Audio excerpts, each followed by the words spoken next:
네, 안녕하세요 여러분. QM 벤치입니다. 또 마더보드 들고 나왔어요. 오늘은 기가바이트의 Z690 최상급 모델인 기가바이트 Z690 어로스 익스트림 모델입니다. 네, 익스트림 모델. 그냥 한눈에 봐도 이렇게 박스도 크고, 그리고 여기 이제 손잡이도 이렇게 달려 있어서 이 손잡이 하이엔드의 상징 아니겠습니까? 그래서 여러분들이 그냥 봐도 아, 이거는 비싼 제품이구나, 가격이 많이 나간 제품이구나, 이게 딱 아실 수 있는데요. 자, 사실 최근에 제가 살펴봤던 것은 이제 어로스 마더보드가 아니고 이제 에이수스, 에이수스 마더보드 살펴봤는데, 사실 어떤 외형적인 측면이라든지 디자인 완성도 측면에서는 기가바이트가 최고지 않나? 이렇게 평가를 내리시는 분들도 굉장히 많기 때문에 저도 이번에 인텔 12세대와 연관을 돼서 이 마더보드의 어떤 진면목이 참 궁금한 그런 마음을 가지고 시작해 보려고 합니다. 자, 전면을 보시면 어로스 엠블럼이 굉장히 크게 자리 잡고 있는데, 저는 지금 너무 커서 볼 수가 없어요. 볼 수가 없는데 어로스 엠블럼이 크게 있는데, 이게 그 고급형이라 그런지 무슨 속도감을 나타내는 것처럼 이렇게 모션 블러가 걸린 것처럼 이렇게 나와 있어요. 무진장 빠르다는 뜻인가요? 네, 아무튼 이렇게 크게 자리 잡고 있고, 그 다음에 제가 아까 손잡이가 있다고 말씀드렸잖아요. 이 손잡이, 손잡이 어떻게 생긴지 보여드리겠습니다. 자, 이렇게 손잡이가 마련되어 있어서 여러분들이 이 비싼 마더보드를 배달시키지 않고 직접 구매했을 때 이렇게 편리하게 손으로 잡아가지고 들고 오실 수 있습니다. 자, 그리고 뒷면을 볼까요? 네, 뒷면을 보시면 마더보드 레이아웃이 전체적으로 나와 있고요. 이렇게 자랑스럽게 또 모델명이 상단에 위치해 있습니다. 어로스 익스트림. 자, 왼쪽부터 볼게요. 다이렉트 디지털 VRM 디자인. 여기서 VRM이라고 하면은 볼테지 레귤레이터 모듈의 약자입니다. 쉽게 말씀드리면 전원부라고 생각하시면 돼요. 그래서 20페이지, CPU에 무려 20페이지를 때려 박았다고 합니다. 그래서 내장 그래픽에도 1페이지가 할당되어 있고, 그 다음에 억스에 2페이지가 할당돼서 총 23페이지인데 우리가 분류를 하기 위해서 20 플러스 1 플러스 2페이지 이렇게 부르면 되겠죠. 그리고 모스펫 출력이 105A, 105A 파워 스테이지를 탑재하고 있습니다. 고급형 마더보드답게 출력이 상당한데요. 105A. 그리고 PCI 5.0을 지원합니다. 아직 5.0을 지원하는 게임용 그래픽카드는 출시되지 않았지만 미래를 대비하는 차원에서 지원하는 것 자체는 나쁘지 않겠습니다. 물론 PCI 익스프레스는 하위 호환을 지원하기 때문에 여러분들이 4.0을 사용하든 3.0을 사용하든 전혀 문제없이 사용이 가능하고요. 그 다음에 이제 DDR5, DDR5 메모리를 지원하는 모델입니다. 그리고 XMP 3.0 메모리를 지원한다, 이런 뜻이고요. 우측으로 가보시면 Thermal Reactive Armor. 사실 익스트림 모델이 굉장히 자랑하는 구성인데, 여기에 나노 카본이 있고 핀스 어레이가 있고 히트 파이프가 있는데, 요거는 제가 잠시 후에 제품을 직접 보면서 설명을 드릴게요. 그리고 하단에 또 뭐가 있을까요? 안테나 2개 달려있다. 와이파이 지원한다. 그 다음에 Essential USB DAC. DAC 지원합니다. 그래서 여러분들 USB에 꽂고 3.5 파일로 연결해서 고품질의 사운드를 즐기실 수가 있고요. 패키지 간단히 살펴봤고 바로 개봉해서 제품 보도록 하죠. 자, 이 하이엔드 제품이 여는 것도 고급스럽네요. 자, 이렇게 열어주면은 팀 업, 파이트 온, 슬로건이 또 이렇게 저희를 맞이해 줍니다. 그리고 아크릴, 투명 아크릴 커버를 열어주면은, 자, 이렇게 또 마더보드 전면의 모습을 확인할 수가 있고요. 요거를 열어서 아래쪽에 이제 빵빵한 구성품이 있는데, 이거 이따가 살펴보니까 잠시 여기에 두고, 스티커 있고요. 이 액세서리 박스 레이아웃도 어마어마합니다. 액세서리 박스 레이아웃. 이 아이콘으로 구분되어 있는데, 여기 주요 매뉴얼이나 액세서리 있는 것 같고, RGB 퓨전이니까 RGB 케이블 그런 거 들어 있겠죠. 그리고 어로스 RGB 메모리 아머. 이게 뭐냐면 메모리에도 아머가 있다는 뜻입니다. 잠시 뒤에 보여드릴게요. 그리고 Essential USB DAC, 그리고 연장 케이블 이런 게 있습니다. 이런 거 제가 하나하나 다 꺼내서 설명드리면 시간이 너무 오래 걸리기 때문에 다 꺼내놓고 주요 액세서리 말씀드리도록 할게요. 자, 이렇게 한눈에 펼쳐봐도 굉장히 많은 액세서리가 눈에 들어오는데, 제가 간략히 보여드렸던 스티커부터 살펴볼까요? 네, 여기 스티커 어로스, 네, 어로스 스티커가 이렇게 마련되어 있는데, 단순히 어로스 엠블럼만 있는 게 아니라 뭐 여기 주먹 표시도 있고, 여기 뭐 발톱인가요? 네, 매 발톱 같은 형상도 있고, 어로스 디텍티드, 이건 뭘 의미하는 걸까요? 네, 무슨 GPS 장비 같은 거. 그다음에 뭐 데인저, 뭐 용도에 따라서 네, 사용하시면 되겠습니다. 이거를 실제로 부착하실지는 모르겠지만, 그리고 이거 좋네요. 어로스 네, 메탈 스티커도 제공이 됩니다. 자, 그리고 매뉴얼. 매뉴얼은 이렇게 두 가지 종류로 제공이 돼요. 하나는 간편 설치 가이드 형태로 이렇게 인쇄물로 마련되어 있는데, 여기에는 아마 한국어가 있을 겁니다. 보통 간편 설치 가이드는 한국어가 있어요. 매뉴얼에는 한국어가 없는데, 확인을 해보니까 네, 있네요. 멀티랭귀지라서 여기 보시면 이렇게 케이스를 준비하고 나서 네, 메인보드를 설치하세요 라고 이렇게 한국어로 또 표기가 되어 있습니다.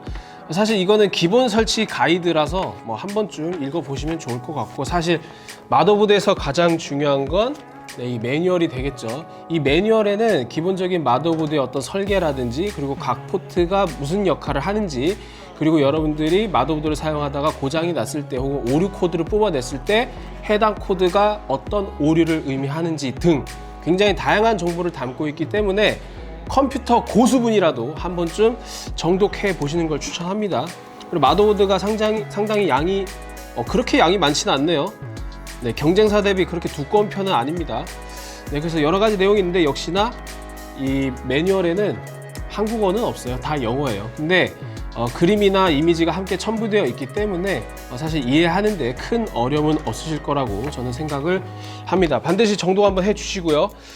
그리고 이제 큼지막한 것부터 설명해 드릴 텐데, 아까 제가 말씀드렸던 메모리 아머, 이게 굉장히 특이한데요. 메모리 아머가 뭐냐면, 저는 이런 걸 처음 봤습니다. 메모리부에도 어로스 익스트림의 디자인 언어를 망치지 말라 라는 의미에서 메모리부를 따로 커버로 씌울 수 있는 아머를 제공합니다. 그리고 이게 심지어 그냥 아머가 아니고 여기 케이블이 있어서 여기에 RGB LED가 점등이 됩니다. 지금 비닐로 쌓여져 있는데 제가 비닐을 제거해 볼게요. 네, 이런 건 뭐 그냥 과감하게 제껴주겠습니다. 파란색 손잡이 부분을 싹 올려주면 네, 이런 디자인의 메모리 아머가 있습니다. 영롱합니다. 메모리 아머를 제공하는 그런 마더보드 보신 적 있나요? 잠시 뒤에 완성된 모습도 함께 보여드리겠습니다. 아까 제가 USB 덱을 지원한다고 말씀드렸는데 디자인이 굉장히 깔끔해서 마음에 들어요. 이렇게 생겼습니다. 자, 여러분 보이시나요? 이렇게 USB 덱을 지원을 하고 USB-C 타입으로 연결을 해가지고 아웃풋은 이렇게 3.5 파이로 이렇게 빠지는 그런 구성을 가지고 있습니다. 디자인이 굉장히 심플하고 좋습니다. 그리고 네, 안테나 제공하고 있고요. 안테나를 2개나 제공해요. 안테나를 2개나 제공하고 있고, 그 다음에 이제 요새 마더보드 품질이 좋아지면서 사타 케이블 역시 슬리빙 처리된 아주 고급스러운 케이블을 제공합니다. 그리고 뭐 어로스, 네, 벨크로 타이 이런 것도 있고, 그 다음에 사실 이게 아무래도 레이아웃상 깔끔한 포트를 지향하다 보니까 이렇게 연장 케이블들이 있어요. 이건 뭐냐면 여러분들이 케이스에 뭐 전원 인가라든지 리셋 버튼이라든지 이런 것들을 마더보드에 케이블로 연결을 해야 되는데, 그 핀 헤더가 마더보드에 직접적으로 꽂게 되면은 사실 조립하기가 매우 난해하거든요. 좀 구조적으로 자세가 잘 안 나오기도 하고, 그래서 기가바이트 어로스 익스트림에는 이거를 G 커넥터라고 해서 마더보드에 연결하고, 그 다음에 아웃풋은 이렇게 넓은 형태로 미리 여기에다가 케이블을 꽂고 마더보드에 간편하게 끼울 수 있도록 이렇게 G 커넥터를 제공하고 있습니다. 아주 편리한 구성이고요. 이런 USB 연장 케이블 역시 마찬가지입니다. USB 포트 연장 케이블.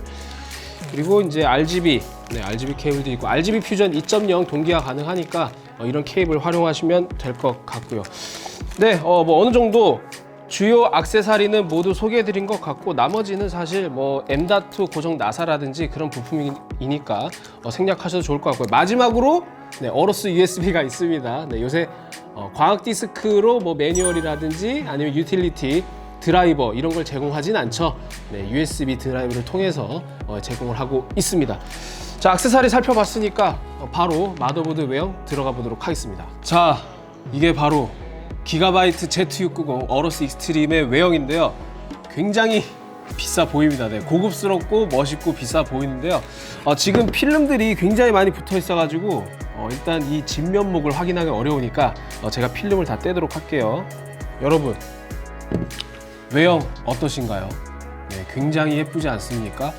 사실 이 뭐라고 해야 되죠? 아머 디자인의 끝! 네, 아머 디자인의 정점!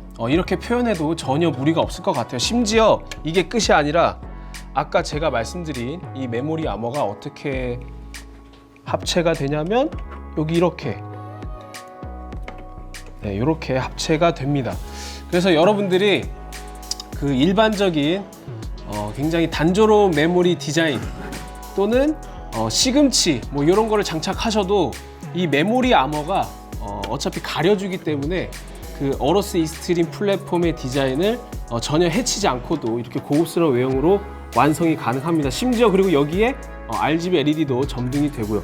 이거는 진짜 신박한 구성 같아요. 메모리 아머까지 챙긴다? 그러니까 한마디로 조금이라도 우리가 원래 의도한 디자인 언어를 해치지 않겠다, 그런 의도가 드러나는 그런 모습이 아닐까, 그런 구성이 생각이 듭니다.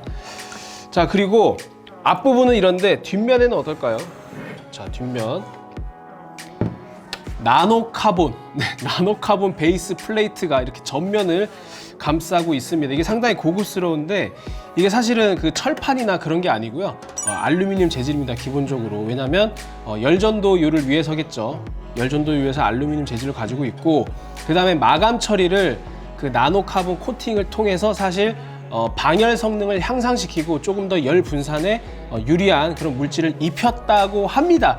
과연 실질적으로 우리가 중요한 그 실질적인 온도, 전원부 온도라든지 PCB 후면 온도, 이것이 얼마나 차이 날지는 뭐 잘 모르겠지만은 감성적인 측면에서는 확실히 고급스러운 구성이라고 판단할 수 있고요.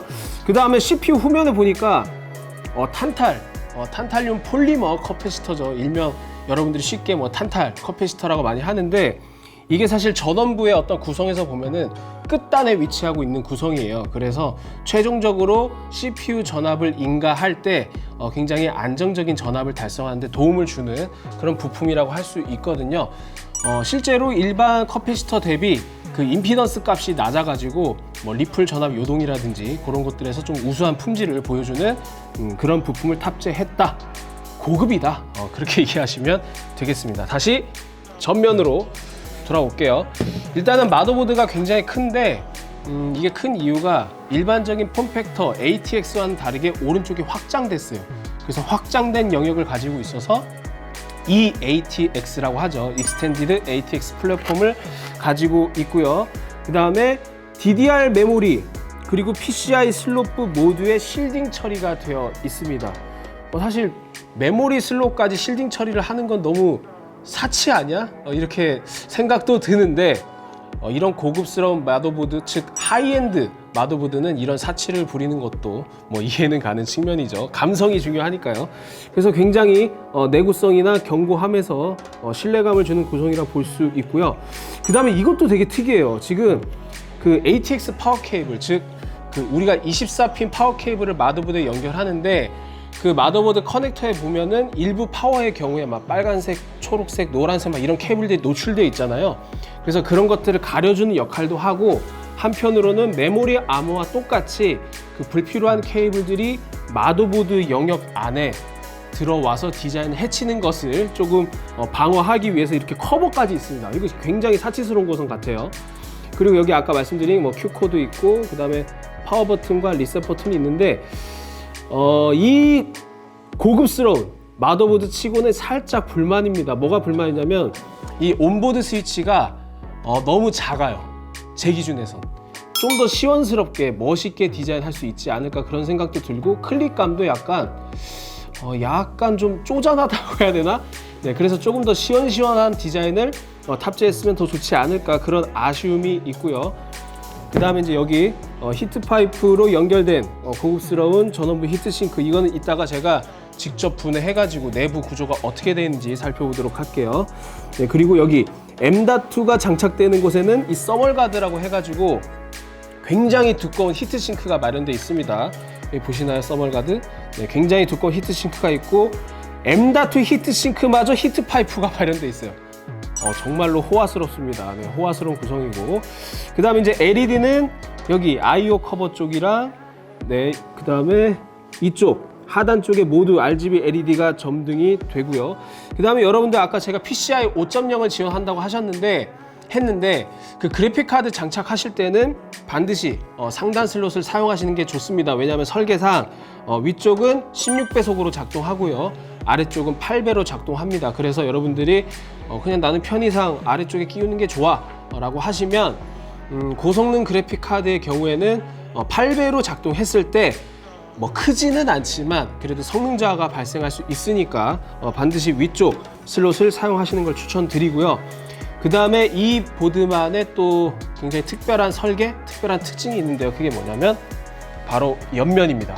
커넥터들이 보드의 어떤 수직으로 위치해 있는 게 아니라 오른쪽으로 꺾여 있어서 이렇게 싹 정렬돼서 다 마련이 되어 있습니다. 이거는 기가바이트가 이제 예전 세대부터 굉장히 선도적으로 적용하고 있는 설계인데 굉장히 고급스러울 뿐더러 여러분들이 이제 그 선정리할 때도 조금 더 미관적으로 깔끔하게 구성을 할 수가 있어요. 왜냐하면 보드에 이렇게 그 위의 방향으로, 수직 방향으로 포트가 위치해 있으면 케이블들이 막 이런 식으로 꺾이잖아요. 근데 옆면으로 이렇게 우측으로 꺾여 있으면 바로 그냥 수평으로 꽂을 수 있는 구성입니다. 근데 여기서 주의하셔야 될 게 있어요. 이 마더보드가 일반 ATX 폼팩터가 아니고 이 ATX 폼팩터이기 때문에 옆으로 늘어나는 케이블 때문에 케이스가 너무 작은 걸 쓰시거나 그래서 내부 셰시 구조에 따라서는 호환성에 문제가 생길 수도 있습니다. 그래서 이 정도 마더보드를 사용하시는 분들은 그 케이스 내부 공간도 어느 정도 넉넉한지 그거를 꼭 확인하셔야 될 것 같아요. 자, 제가 여러 가지를 좀 설명했는데 전반적인 디자인 컨셉을 제가 설명 안 드린 것 같아요. 전반적으로 사실 완전 블랙은 아니고 이런 흑연색과 블랙이 조화를 이루어져서 굉장히 중후한 그런 느낌을 드는 디자인이고요. 그 다음에 사선 디자인이에요. 사선 디자인인데 그 패턴이 어떤 질감이라든지 패턴이라든지 혹은 뭐 문양이라든지 이런 것들이 단조롭게 구성된 게 아니라 베리에이션이 굉장히 많아요.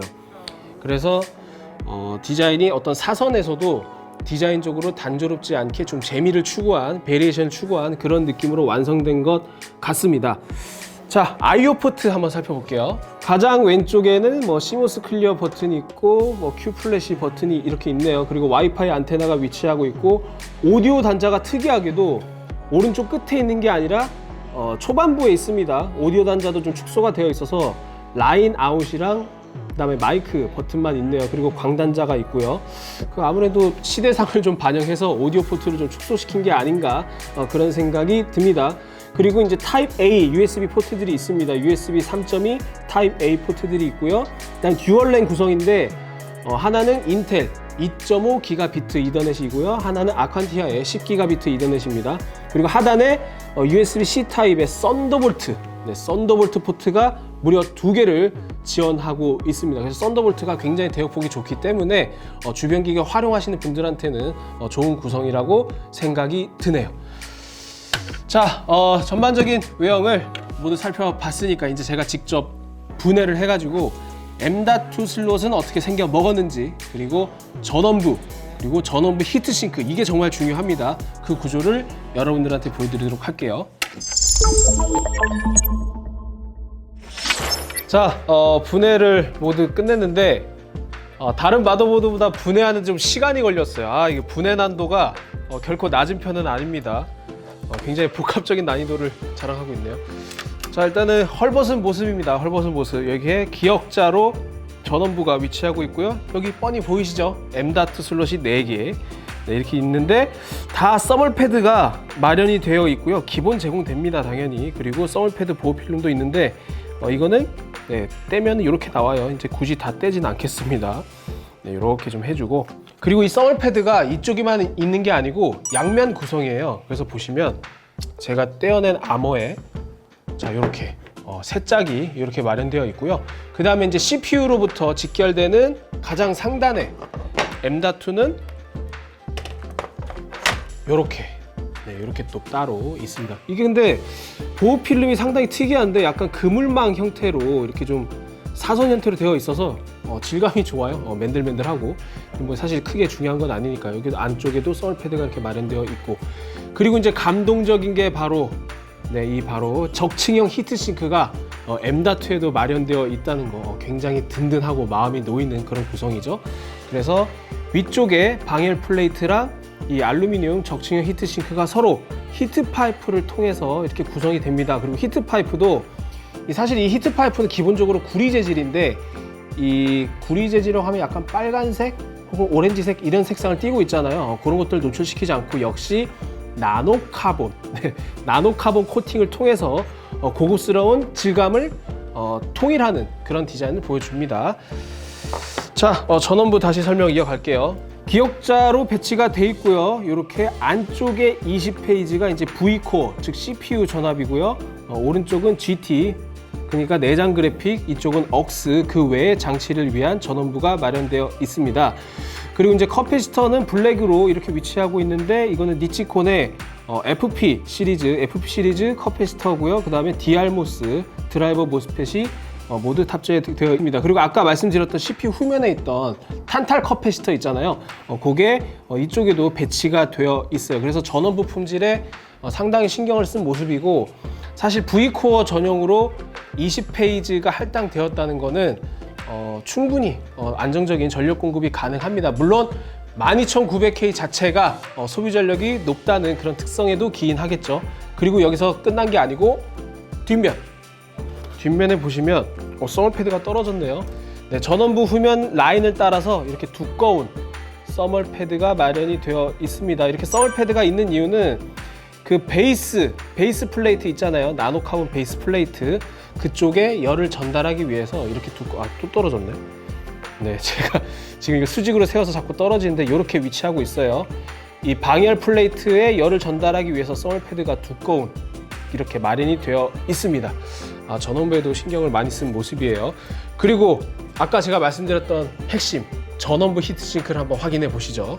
자, 이게 전원부 히트싱크고요. 이건 전면이고, 이렇게 안쪽을 싹 보시면 놀라운 부분들이 많습니다. 일단 첫 번째, 히트 파이프가 굉장히 두꺼워요. 이거 제가 보니까 측정을 해보니까 8mm 히트 파이프가 히트싱크 두 부분을 이렇게 관통하면서 지나가고요. 사실 히트 파이프는 열 전도에 굉장히 중요한 요소이기 때문에 이렇게 히트 파이프가 서로 지나다닌다는 거는 쿨링 솔루션에 있어서 돈을 좀 썼다, 이렇게 이해하셔도 되겠습니다. 보급형 마더보드에는 전원부 히트싱크에 이렇게 히트 파이프를 쓰지 않아요. 그리고 지금 서멀 패드가 완전히 밀착되어 있어서 이거를 제가 뜯어서 보여줄 수는 없는데, 이 히트 파이프랑 전원부 모스펫이 직접적으로 맞닿는 구조입니다. 그 기가바이트에서는 뭐 다이렉트 히트 파이프 2 기술이다, 이렇게 명명을 했는데, 히트 파이프 1이 아니라 2인 이유는 그 기존의 히트 파이프는 6mm짜리를 썼다고 해요. 근데 이번에는 8mm짜리로 업그레이드를 했다고 합니다. 그리고 이제 모스펫에 직접적으로 이렇게 히트 파이프가 맞닿음으로써 아무래도 열 전도 효율을 최상으로 끌어내겠다, 그런 기가바이트의 의지가 여기서 엿볼 수 있고요. 그리고 초크에도 서멀 패드가 맞닿을 수 있도록 이렇게 별도의 검은색으로 서멀 패드가 이렇게 마련이 되어 있습니다. 그리고 안쪽에 아까 제가 오디오 포트를 설명해 드렸는데, 이게 특이한 게 일반적인 마더보드는 이 오디오 패턴 회로나 기판이 그 마더보드 기판의 하단에 위치하고 있거든요. 근데 이거는 아이오 커버의 별도의 기판으로 이렇게 마련되어 있습니다. 이거는 이전 세대에서는 좀 찾아보기 힘들었던 독특한 설계가 아닌가, 그래서 전용 기판으로 구성이 되어 있다는 점 확인해 보시면 좋겠고요. 그 다음에 또 일반적인 마더보드와 다른 게 있는데, 이 히트싱크도 통짜 히트싱크에서 단순히 조금 구멍 내주고 방열 면적을 높여준 게 아니라, 이게 핀스 어레이 3, 어렵죠. 핀스 어레이 3라는 기술이라고 하는데, 적층형 기준이에요. 적층형 핀이에요. 그래서 알루미늄 핀이 이렇게 적층형으로 촘촘히 박혀 있어가지고 이 안으로 공기도 통하고, 그리고 각각의 핀 그 면적이 모두 방열 면적을 확보하는 데 굉장한 도움을 주는 그런 구성입니다. 그리고 여기에도 히트 파이프가 있어서 총 히트 파이프가 위아래로 이렇게 두 개가 박혀 있습니다. 굵직하게. 마감이 굉장히 이 나노카본 코팅이 영상으로는 어떻게 표현될지 모르겠지만 여러분들이 실제로 보시면 굉장히 매트한 재질에다가 고급스러운 느낌을 줘요.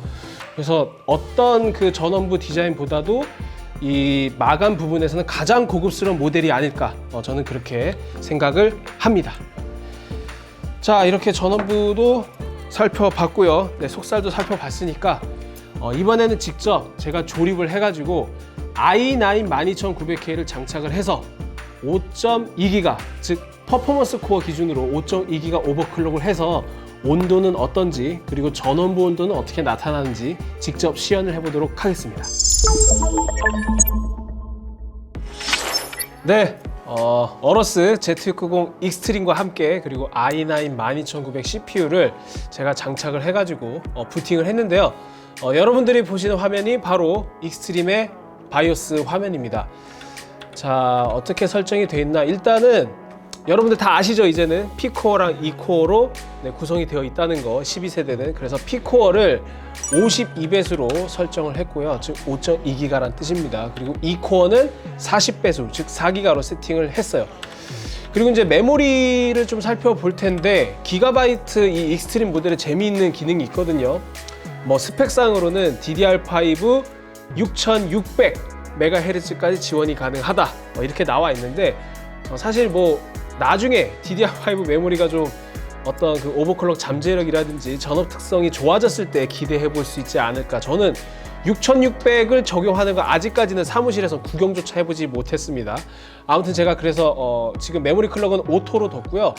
근데 여기서 재밌는 기능이라고 말씀드린 건 오토 부스터라는 기능이 있어요. 그래서 이거를 이네이블로 켜주게 되면은 메모리가 기본 클럭인 4800이 아니고 여기 5000MHz로 작동이 가능합니다. 그리고 사실 오버클럭 할 때 어떤 타이밍이라든지 그 다음에 전압이라든지 이런 것들을 세부적으로 설정하는데 조금 난해함이 있을 수 있어서 기가바이트에서 자체적으로 좀 프리셋을 제공한다고 해요. 그래서 옆에 보시면 DDR5 XMP 부스터라는 메뉴가 있는데 이거를 눌러주시면 마이크론 모듈, 하이닉스, 삼성, 그리고 각 클럭당 타이밍이 어떻고 전압은 어떤지 이런 메모리 모듈과 프리셋이 있으니까 이것도 한번 참고해 보시면 좋을 것 같아요. 물론 이게 만능은 아닙니다. 항상 이게 보장된 성능과 보장된 안정성을 제공하지는 않는다는 점 우리는 잘 알고 있죠. 그리고 CPU 전압은 1.3V로 제가 인가를 해둔 상태고요. 그 다음에 이제 일명 로드라인 캘리브레이션이라고 하는데, 가장 하단에 어드밴스드 볼테지 세팅 들어가시면 CPU VRM 세팅이 있고요. 여기서 CPU V코어 로드라인 캘리브레이션 지금 터보로 설정해 놨습니다. 보시면 오토, 노말, 스탠다드부터 쭉 터보, 익스트림, 울트라 익스트림 여러 가지가 있는데 저는 개인적으로 터보가 가장 균형 잡히지 않았나 그렇게 생각이 들어요. 이 로드라인 캘리브레이션이라는 거는 이제 아이들 상태에서 로드로 이어졌을 때 CPU 전압이 얼만큼 하강되는지, 그리고 그 하강되는 만큼 얼만큼 보정을 해줄 건지, 그 보정의 양을 결정하는 게 바로 로드라인 캘리브레이션이거든요.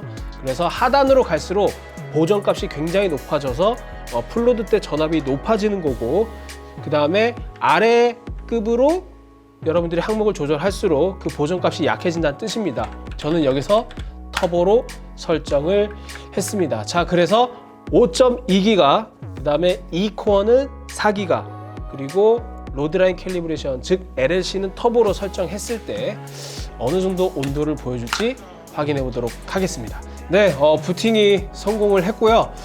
지금 CPU-Z를 실행을 했는데요. 여기 보시면 코어 스피드 5200MHz 성공적으로 5.2기가가 적용이 됐습니다. 그리고 코어 볼테지는 1.308V 이렇게 나와 있네요. 일단 부팅은 성공했으니까 풀로드 때 어느 정도의 온도, 그리고 전원부 온도는 어떻게 나타나는지 확인을 해보도록 할게요. 그리고 CPU-Z 보시면 알겠지만은 여기 ES라고 되어 있잖아요. 저희가 지금 테스트에 활용한 제품은 ES 샘플입니다. 리테일과 비교해서 딱히 뭐가 더 특성이 좋다 나쁘다라고 제가 장담드릴 수는 없는데, 저희가 만져본 결과 일반적으로 ES보다는 리테일이 조금 더 평균적으로 나은 모습을 보여줬다는 점, 그 점을 좀 참고해 주시면 좋을 것 같고요. 자, 시네벤치 R20인데요. 제가 간단하게 플로드를 걸어서 한번 온도 변화를 우리 함께 보시죠. 네, 지금 열심히 로딩을 하고 있습니다. 현재 코어 맥스 온도가 약 81도 정도 되는데요. 렌더링을 제가 한 번만 하는 게 아니라 한 연속으로 3번 해가지고 최종적으로 가장 높은 온도가 어떻게 찍혔는지 그거를 보여드리도록 할게요. 네, 렌더링이 완료가 됐습니다. 자, 이제 맥스 온도를 한번 볼 텐데 여기 굉장히 온도가 많이 나와 있잖아요. 상단에 있는 것들은 P코어고 아래쪽은 E코어입니다. 여기서 중요한 건 P코어이기 때문에 P코어 중에 가장 온도가 높았던 게 바로 85도. 네, 여기 85도가 찍혀 있죠. 그 다음에 VRM 모스, 즉 전원부의 모스펫 온도는 약 44도. 네, 44도가 찍혀 있습니다. 그러니까 사실 이거 뭐 플로드 구간이 워낙 짧았기 때문에 굉장히 낮은 온도가 나오긴 했지만 여러분들이 뭐 장기간 작업을 하든 아니 게임을 하든 조금 더 높아질 온도를 고려해도 이 전원부 온도가 굉장히 훌륭한 수준이라는 거 알 수 있었고요. 확실히 이 전원부 히트싱크에 투자한 만큼 결과를 보여줬다. 이렇게 평가할 수 있겠습니다. 네, 여러분, 기가바이트의 Z690 어로스 익스트림을 여러모로 좀 살펴봤어요.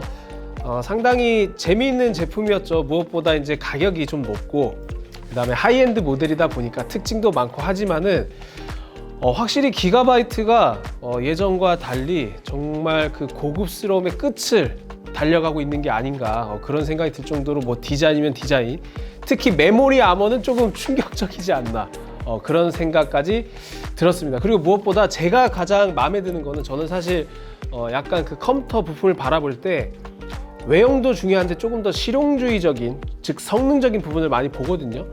그런 측면에서 이 전원부에 가해진 이 엄청난 기술력의 집약, 그리고 노력, 집요함, 이건 정말 칭찬을 아끼고 싶지 않습니다. 실제로 저희가 간이 테스트를 해봤지만 전원부 온도도 굉장히 낮게 측정이 되었고요. 그리고 그 히트 파이프가 직접 모스펫과 맞닿는 구조, 그리고 마감을 나노카본으로 코팅한 거, 이거는 단순히 멋뿐만 아니라 실제로 나노카본으로 코팅했을 때 그 다음에 그 그래판 입자가 부여하는 그 열전도 효율의 어떤 개선, 이런 기능적인 부분까지 신경을 쓴 거라서 칭찬을 아끼고 싶지가 않습니다, 정말. 그리고 구조적인 측면에서도 이렇게 고급스러운 부품을 사용하는 사람들이 어떤 취향을 갖고 있는지 그런 걸 많이 조사를 한 것 같아요. 예를 들면 그 마더보드 우측의 커넥터들을 모두 기역자 형태로 꺾어가지고 이제 케이블이 침범하지 않게끔 마련한 것이라든지, 그 다음에 24핀 파워 커넥터도 별도의 커버를 통해서 덮을 수 있게끔 이렇게 구성한 거, 심지어 M.2 방열판마저 히트 파이프를 구성했다? 정말 사치의 끝판왕이 아닌가 그런 생각이 듭니다. 그리고 현재 형성되어 있는 가격이 제가 조사를 해보니까 뭐 최저가가 한 115만 원, 그리고 조금 더 높은 가격이 약 120만 원 이렇게 형성이 되어 있는데, 물론 굉장히 비싼 가격인 건 맞습니다. 그런데 어떤 제품 구성이라든지 그리고 최근에 부품 시장이 워낙 다들 비싸잖아요. 그런 상황까지 고려하면은 잠깐 생각보다 가격이 또 엄청나게 비싼 건 아닌데 이런 생각도 들어가지고 하이엔드의 끝, 그리고 기가바이트 마더보드의 어떤 끝을 경험하고 싶으신 분들한테는 좋은 선택이 아닌가 그렇게 생각이 들었습니다. 그리고 아까도 말씀드렸지만 꼭 케이스는 넉넉한 걸 쓰셔야 돼요. 네, 이게 연장 케이블이라든지 어떤 기역자 커넥터 그런 것들이 공간을 어느 정도 차지하기 때문에 케이스는 반드시 넉넉한 모델로 챙겨주시길 바랍니다. 네, 이상 QM 벤치였고요. 다음 제품도 사실 준비가 되어 있거든요. 오늘 살펴본 Z690 어로스 익스트림과는 완전히 반대의 성격의 그런 제품이라 할 수 있는데, 그런 재미있는 제품으로 또 찾아오도록 하겠습니다. 여러분 안녕.